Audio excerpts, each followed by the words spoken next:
A very good morning, students. Next question, 3-point charges Q1, Q2 and Q3 are located at 0, 0, 0, 3 and 4, 3. Calculate the electrostatic potential energy of the system of the charges. Okay. अब मैंने ये diagram question में नहीं था, मैंने बनाया है, ठीक है। तो मैंने बना दिया यहाँ पे, कैसे बनाया, 0, 0, ये 0, 0, ये 4, 0, ये 0, 3 है ना। तो हमें 0, 3, 0, 0 और 4, 3। तो ये देखिए x एक्सिस से 4 और y एक्सिस का 3, तो ये 4, 3 यहाँ पे आएगा। तो Q1 चार्ज ये रहा मेरा, Q2 चार्ज ये रहा, क्योंकि Q2 10 माइक्रोकूलम और Q3 जो है 4, 3 पे प्लेस्ड है, विच इज 16 माइक्रोकूलम। अच्छा, एनर्जी में हमेशा चार्जेस की साइन के साथ एनर्जी कैलकुलेट होती है, ऑलवेज रिमेंबर, ठीक है। तो यहाँ पे हम साइन सेंसिटिव चीज है ये।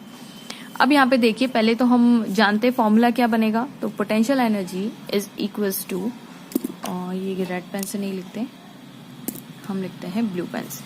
तो U is equals to K, कौन सा, Q1 और Q2 के बीच का charge, Q1 into Q2 divided by इन दोनों के बीच का डिस्टेंस। तो इन दोनों के बीच के डिस्टेंस को मैं क्या नाम दे दूं, R12 नाम दे देती हूँ, है ना, 1, 2। तो यहां से यहां तक जो मेरा डिस्टेंस होगा इन दोनों चार्जेस के बीच का, that would I call as R12। और वो कितना होगा, देखिए इसके बीच का डिस्टेंस कितना है, 3 सेंटीमीटर, 3 सेंटीमीटर, ठीक है। सिमिलरली प्लस K, अब इन दोनों का एक आ जाएगा Q1 into Q2, that is Q1 into Q3, और इन दोनों के बीच का डिस्टेंस। तो इन दोनों के बीच का डिस्टेंस मतलब कौन सा, ये वाला, देखिए ये वाला डिस्टेंस की बात कर रहे हैं ना, दो चार्जेस के बीच का डिस्टेंस। तो Q2 और Q3 के बीच का डिस्टेंस कितना है, ये है, विच इज इक्वल्स टू, मैं नाम दे देती हूँ R1 और 3। तो ये कितना हो जाएगा स्टूडेंट्स, बहुत सिंपल सी बात है। अगर ये 4 है और ये कितना है, यहां से यहां तक कितना है, 4 सेंटीमीटर, और यहां से यहां तक कितना है, 3 सेंटीमीटर। तो हम पाइथागोरस थ्योरम लगा सकते हैं। क्या आएगा आंसर, हमें निकालना है R13। तो R13 इसका क्या करेंगे हम, यहाँ पे नहीं कैलकुलेट करते, गड़बड़ हो जाएगी, यहाँ पे कर लेते हैं। तो R13 है ना, हाइपोटेनियस हो गया, इसका स्क्वायर इज इक्वल्स टू इसका स्क्वायर प्लस इसका स्क्वायर, तो 4 का स्क्वायर प्लस 3 का स्क्वायर, ये 4 का स्क्वायर प्लस 3 का स्क्वायर, यानी 16 प्लस 9 इज इक्वल्स टू 25। तो R13 का स्क्वायर 25, यानी R13 कितना आ गया, 5 सेंटीमीटर। तो इसका आंसर मेरा कितना आ गया, 5 सेंटीमीटर, ठीक है।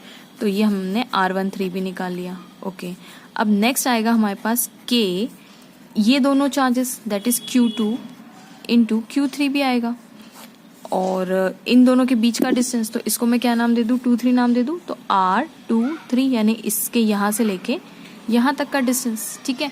अब ये R23 कितना होगा, जितना ये डिस्टेंस होगा, देखिए ये डिस्टेंस कितना है 4 सेंटीमीटर, जो ये जितना ये डिस्टेंस इतना ही तो ये है, that is equals to 4 centimetre, है ना। ये देखिए ये डिस्टेंस, ये लंबाई, ये लेंथ यहाँ पे भी इतनी है, तो 4 सेंटीमीटर।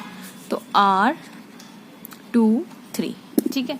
अब मैं यहाँ पे वैल्यूज लिख देती हूँ आपके लिए, क्या होगी वैल्यूज, R12 कितनी आई, R12 3 सेंटीमीटर, और हम मीटर में कन्वर्ट करेंगे तो 3 इंटू 10⁻⁻2 मीटर। अब हमारे पास R13 भी आ गई है, that is 5 centimetre, which is equals to 5 into 10⁻2 metre. Similarly हमारे पास R23 भी आ गई है, R23 हमारे पास कितनी है, 4 सेंटीमीटर, तो that is equals to 4 into 10⁻2 centimetre, ठीक है। अब Q1 Q2 ऑल चार्जेस, याद रखिएगा ये सब माइक्रोकूलम में है, तो मैं -6 क्वेश्चन में ही लगा दूंगी, ठीक है। जब हम सॉल्व करेंगे तो सॉल्यूशन में ही हम लोग कर लेंगे, ठीक है। अब फॉरन सारी वैल्यूज पुट अप कर देते हैं। तो energy is equals to K की वैल्यू हम बाद में पुट कर देंगे। तो K Q1 इंटू Q2 है ना, Q1 इंटू Q2 R12। तो Q1 कितना है मेरे पास, -15 माइक्रोकूलम और 10 माइक्रोकूलम। तो -15 माइक्रोकूलम मतलब 10⁻⁻6 कूलम इंटू +10 माइक्रोकूलम, माइक्रो मतलब 10⁻⁻6, और ये कूलम में कन्वर्ट हो जाएगा, डिवाइडेड बाय ये 1, 2 है ना, 1 और 2 है, तो इसके बीच का डिस्टेंस कितना है, R12 कितना है, 3 into 10⁻2। Okay, plus K times, फिर उसके बाद मैंने क्या लिखा है, Q1 इंटू Q3, Q1 कहाँ पे ये और Q3 कहाँ पे ये, तो इन दोनों के बीच का चार्जेस -15 एंड +16। तो -15 माइक्रोकूलम मतलब 10⁻⁻6 ओके, इंटू Q3 वो कितना है 16 माइक्रोकूलम, तो 16 इंटू 10⁻⁻6 डिवाइडेड बाय किसके बीच का डिस्टेंस, 1 और 3 के बीच का डिस्टेंस, 1 और 3 के बीच का डिस्टेंस कितना है 5, तो 5 इंटू 10⁻⁻2 प्लस के। अब नेक्स्ट कितना आ जाएगा Q2 Q3 मतलब Q2 ये है और Q3 ये है, तो इन दोनों के चार्जेस पॉजिटिव है, तो 10 इंटू 10⁻⁻6 कूलम में कन्वर्ट करने के लिए इंटू 16 इंटू 10⁻⁻6 कूलम में कन्वर्ट करने के लिए डिवाइडेड बाय इन दोनों के बीच का डिस्टेंस कितना है 4 सेंटीमीटर, तो 4 इंटू 10⁻⁻2। सो फार सो गुड, जितनी चीजें कॉमन निकल सकती है कॉमन निकाल लीजिए, कैलकुलेशन इजी हो जाएगी। देखिए सब में से के कॉमन निकल रहा है, ठीक है।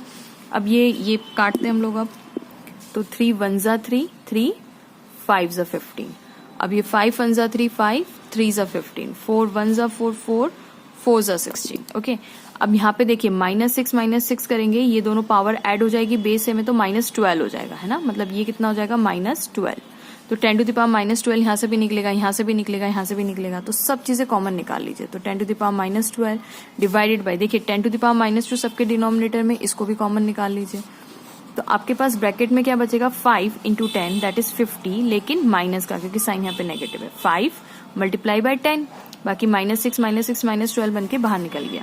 अब यहाँ पे देखिए -3 और 16 बचा, तो -48 हो जाएगा, मल्टीप्लाई करेंगे तो -12 बाहर निकल गया।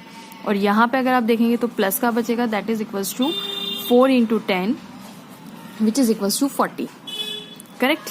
तो -50 -40 और +40, ठीक है।